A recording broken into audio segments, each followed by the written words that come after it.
وہ اپنے بھائیوں کی زندگی میں دخل اندازی کرنا اچھی بات نہیں سمجھتی تھی، مگر آج اس کا سہاگ اس سے چھن گیا تھا۔ وہ بیوہ ہو کر ہمیشہ ہمیشہ کے لیے گھر آنے والی تھی، مگر اس کے سسرال والوں نے منع کر دیا کہ جب تک عدت پوری نہیں ہو جاتی رضیہ اسی گھر میں رہے گی، اور یہ بھی ممکن تھا کہ اس کی دوسری شادی اس کے دیور سے ہی کر دی جاتی۔ ابھی رضیہ اس گھر میں نہیں آئی تھی، ہم لوگ گھر میں اکیلے ہی ہوتے۔ میرے شوہر اور تینوں دیور ہر وقت مہمانوں میں گھرے رہتے۔ گھر میں کسی کے پاس وقت نہیں تھا کہ وہ اس بارے میں سوچے۔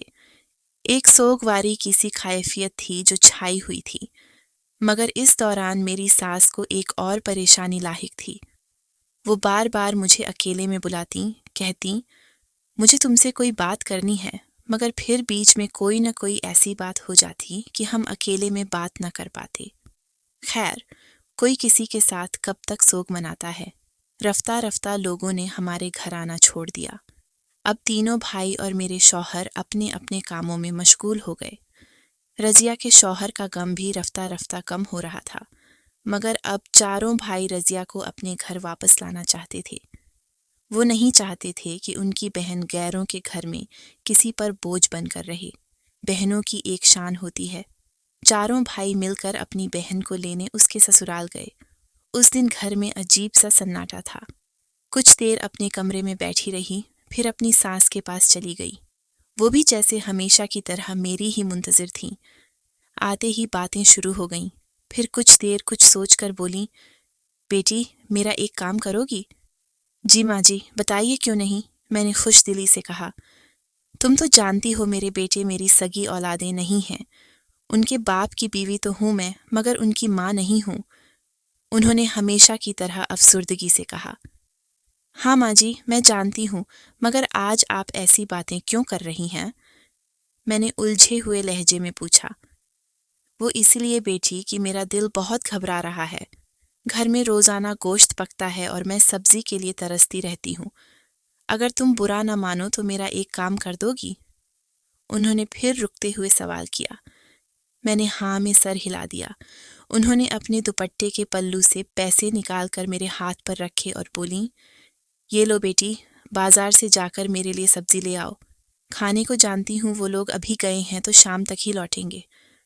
ہاں مگر خیال رکھنا سبزی صرف اسف دکان والے سے ہی لانا، میں انتظار کروں گی، انہوں نے اٹھتے ہوئے کہا۔ گویا اب مجھے باہر جانا ہی تھا۔ میں جلدی سے ان کے کمرے سے نکلی، جا کر کالی چادر اوڑھی، چادر میں اپنا چہرہ چھپایا اور گھر سے نکل گئی۔ میرا دل زور زور سے دھڑک رہا تھا۔ ہمارے علاقے میں عورتوں کے جانے کے لیے مرد کا ساتھ ہونا ضروری تھا، مگر آج اپنے شوہر کی غیر موجودگی میں اپنی ساس کی محبت میں گھر سے باہر جا رہی تھی، وہ بھی ایک معمولی سے کام کے لیے جسے کوئی بچہ بھی کر سکتا ہے۔ اگر میرے شوہر نے دیکھ لیا تو وہ کیا سوچیں گے؟ یہی سوچ سوچ کر میں گھبرا رہی تھی۔ انہی سوچوں میں غم تھی کہ اسف دکان والا آ گیا۔ یہ ایک دو بار ہمارے گھر بھی آیا تھا، مرد کی چالاکی دیکھی تھی۔ پھر ہمارے علاقے میں 2 ہی سبزی کی دکانیں تھیں۔ میں نے جلدی سے اس کی دکان پر جا کر سبزی مانگی۔ اس نے مجھ سے کچھ نہ پوچھا، سبزی پیک کر کے مجھے ایک ڈبے میں تھما دی اور بولا یہ لو، لگتا ہے کہ تمہاری ساس نے ہی تمہیں سبزی کے لیے بھیجا ہے، اس نے عجیب سے لہجے میں کہا۔ وہ کچھ جلدی میں لگ رہا تھا، ادھر ادھر نظریں گھما کر دیکھتا کہ کوئی ہمیں دیکھ تو نہیں رہا۔ مجھے اس کی اس بات پر بہت عجیب سا لگا۔ میں تو عورت ہو کر ڈر رہی تھی، اسے کس بات کا ڈر تھا؟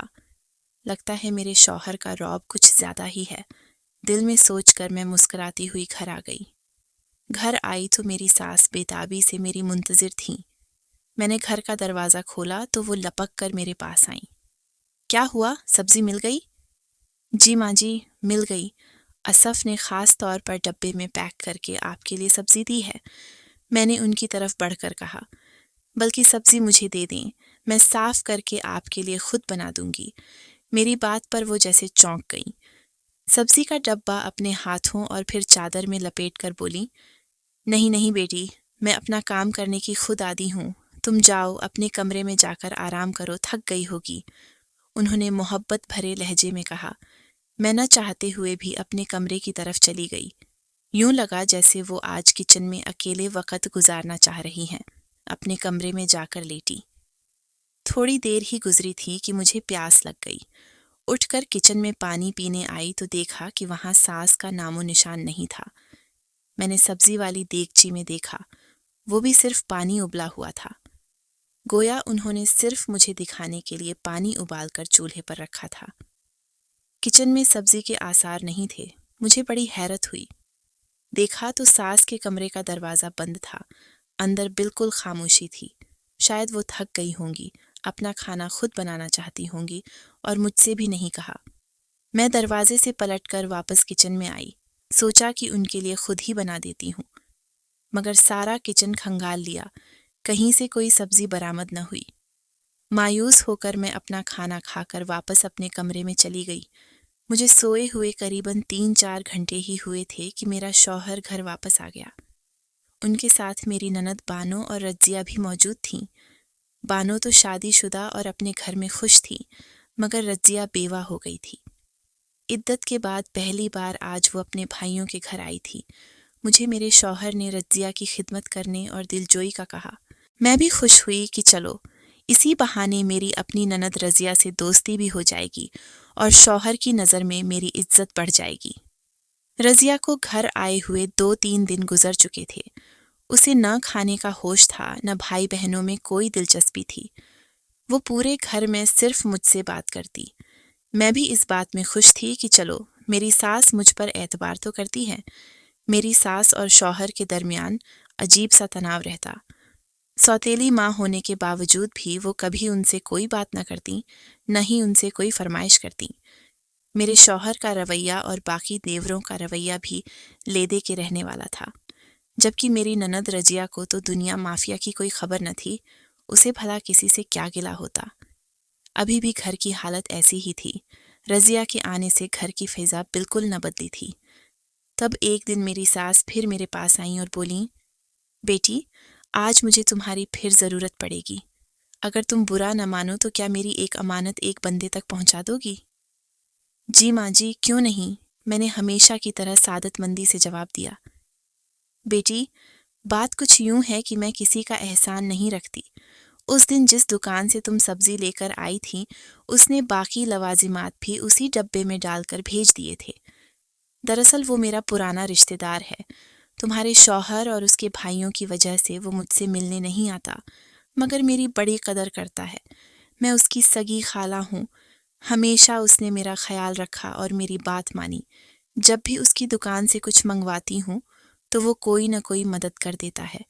اب میں نے اس کے لیے ایک خاص قسم کا حلوہ بنایا ہے۔ میں اس سے مل نہیں سکتی۔ تم خود ہی جانتی ہو یہاں لوگ کتنی باتیں بناتے ہیں۔ بس تم سے اتنی سی عرضی ہے کہ تم جا کر یہ ڈبہ امانت سمجھ کر میرے بھانجے کی دکان پر دے آؤ۔ مجھے بہت خوشی ہوگی اگر تم میرا یہ کام کر دو گی۔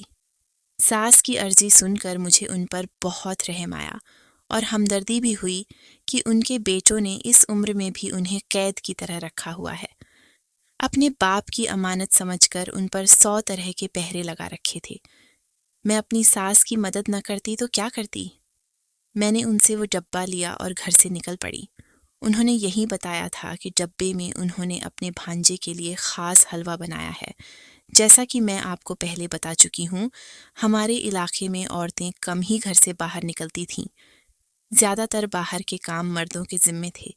میں گھر سے نکلی، گھبراہٹ کی وجہ سے ایک گاڑی سے میری ٹکر ہو گئی۔ میں اس قدر زور سے گری کہ میرے ہاتھ سے وہ ڈبہ چھوٹ کر دور جا گرا۔ گاڑی والا جو بھی تھا، میری مدد کیے بنا موقع غنیمت جان کر آگے بڑھ گیا۔ میں نے بھی خدا کا شکر ادا کیا کہ اگر کوئی اسے بات کرتے دیکھ لیتا تو کوئی اور مصیبت آ جاتی۔ میں نے اپنی چیزیں سمیٹنی شروع کیں۔ ڈبہ اس تھیلی سے نکل کر دور جا گرا تھا۔ میں نے اسے جا کر اٹھایا تو وہ آدھا کھل چکا تھا۔ تب میری نظر آدھے کھلے ڈبے کے اندر چیز پر پڑی تو میں حیران رہ گئی۔ وہ حلوہ تو نہ تھا۔ میں نے اسی وقت ڈبہ اپنے ساتھ واپس لپیٹا اور کچھ سوچ کر گھر آ گئی۔ مجھے سمجھ نہ آ رہی تھی کہ مجھ سے اتنا بڑا جھوٹ بول کر میری ساس کو آخر کیا ملا۔ گھر سے قریباً 2 فیٹ کے فاصلے پر وہ ڈبہ باہر ہی پھینک دیا اور اس میں رکھی چیز لے کر اندر آ گئی۔ ساس کو یہی بتایا کہ اسف کو وہ ڈبہ دے آئی ہوں اور اس نے قبول بھی کر لیا ہے، بہت خوش تھا۔ میری بات سن کر وہ بھی خوش ہو گئیں۔ خیر، میں اپنے کمرے میں آ گئی۔ میں اپنے شوہر کا انتظار کر رہی تھی، ان سے کوئی بات چھپا نہ سکتی تھی۔ آج بھی ان کے آتے ہی ان کو بتا دیا کہ کچھ دنوں سے شکیلہ امی مجھے باہر جانے کا کہتی ہیں۔ ایک بار کی تو خیر تھی، مگر دوسری بار جب انہوں نے مجھے ڈبہ دیا تو وہ یہ کہہ کر دیا کہ اس میں حلوہ رکھا ہے اور وہ دے کر اپنے بھانجے کو پہنچانا چاہتی ہیں۔ میں نے ان کی بات ترس کھا کر مان لی، مگر آج جب جا رہی تھی تو میرے راستے میں ڈبہ پھٹ گیا اور ڈبے میں سے کافی رقم برآمد ہوئی۔ اب یہ رقم اپنے اس بھانجے کو دینے کا کیا مقصد ہے یہ تو میں نہیں جانتی، مگر آپ مجھے معاف کر دیجیے۔ میں نے ان کے سامنے ہاتھ جوڑ دیا۔ انہوں نے خلاف معمول مجھے کچھ نہ کہا۔ بولے، اب میں جیسا کہوں گا تم ویسا ہی کرو گی۔ تم یہ ڈبہ لے کر اس لڑکے کے پاس جاؤ گی اور اس کا جو بھی رویہ، جو بھی بات ہوگی وہ مجھے بتاؤ گی۔ یوں تو میں بھی دکان کے آس پاس ہی ہوں گا، مگر اس وقت یہ کرنا بھی بہت ضروری ہے۔ ان کی بات سن کر مجھے حیرت ہوئی، مگر چونکہ میں پہلے غلطی کر چکی تھی اس لیے ان کی بات سے انکار نہیں کر سکتی تھی۔ اگلے دن انہوں نے مجھے وہیں ڈبہ دے کر اسف کی دکان پر بھیجا۔ میں اسف کے چہرے کے تاثرات دیکھ رہی تھی، وہ بہت گھبرایا ہوا لگ رہا تھا۔ مجھے بھی اب کچھ غلط ہونے کا احساس ہو رہا تھا۔ میں نے اسے جیسے ہی رقم دینے کے لیے ہاتھ آگے بڑھائے، دوسری طرف سے میرے شوہر نکل آئے۔ ان کو دیکھ کر اسف کی تو روح فنا ہو گئی۔ اس نے اپنے ہاتھ پیچھے کر لیے، مگر اسی وقت میرے دیور بھی آ گئے۔ انہوں نے اسے گریبان سے پکڑا اور پیٹنا شروع کر دیا۔ آس پاس کی دکانوں سے بھی لوگ جمع ہو گئے تو میں جلدی گھر آ گئی۔ اس کے بعد میں نہیں جانتی کہ کیا ہوا۔ رات کو میرے شوہر گھر آئے تو بولے، میں تم سے ناراض تو بہت ہوں، مگر تم نے مجھے چونکہ سچ سچ بتا دیا تو تمہیں تمہاری غلطی معاف کرتا ہوں۔ بات یہ ہے کہ اسف پکڑا گیا ہے، اس کو ہم نے جیل میں بند کروا دیا ہے۔ اس پر میرے نندوئی کے قتل کا الزام ہے، اور تم جانتی ہو حسد کی آگ میں جلتا انسان کچھ بھی کر سکتا ہے۔ انہوں نے میری ساس کی طرف اشارہ کرتے ہوئے کہا، جو دروازے کے باہر کھڑی شاید سب کچھ سننے کی کوشش کر رہی تھی۔ اگر یہ عورت نہ ہوتی تو میں انہیں کڑی سزا دیتا، مگر انہوں نے ایک مرد کو اکسا کر جرم کرنے کی کوشش کی ہے۔ میں اب انہیں کڑی سے کھڑی سزا دوں گا۔ میں دنیا میں بدنام نہیں کرنا چاہتا، لیکن اس عورت کو معاف نہیں کروں گا۔ میرے شوہر کی بات ایک ایک کر کے میری سمجھ میں آ گئی تھی، مگر یہ نہ جان پائی کہ آخر میری نند رضیہ کی میری سوتیلی ساس سے ایسی کیا دشمنی تھی کہ انہوں نے رضیہ کے شوہر کی جان لینے کی ہی ٹھان لی۔ مگر میں داد دیتی ہوں اپنے شوہر کو اور اپنے دیوروں کو، جنہوں نے اس بات کے باوجود بھی اپنی سوتیلی ماں کے ساتھ برا سلوک نہیں کیا، البتہ اسے کچھ دن بھوکا رکھا اور اسے پہلے سے بھی زیادہ سخت پہروں میں رکھنے لگے۔ اسی سب کے بیچ میں میری بچی پیدا ہو گئی۔ میں اپنے بچوں میں غم ہو گئی، میری مشغولیات بڑھ گئی تھیں۔ میری ساس اب حساسی جرم میں مبتلا تھیں۔ خدا جانے انہوں نے میری نند کے ساتھ کیا دشمنی نکالی کہ اسف کو روپیے دے کر اس بیچاری سے اس کی زندگی ہی چھین دی۔ آج میں اپنے گھر میں موجود ہوں، میری ساس سے کوئی بات تک نہیں کرتا۔ میرے شوہر نے تو سختی سے منع کیا ہے کہ اگر میں ان سے ایک بھی لفظ کلام کروں گی تو وہ مجھے طلاق دے دیں گے۔